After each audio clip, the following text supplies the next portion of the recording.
Okay, the door's done. Follow up from the original video. So this gives you an idea of how this turned out. And that bottom's all rotted out. This center was rotted out.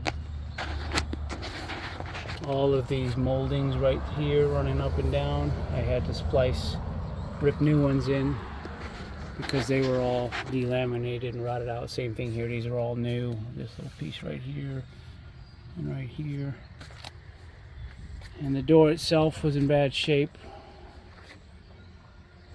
Also, it never closed properly. That's why it had the little latch on it. We took the latch off because no longer need it. So to give you an idea, that's the way it's supposed to work. It's latched.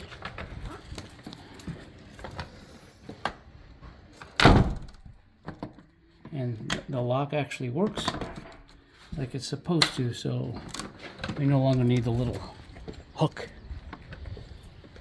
Alright, so that's it.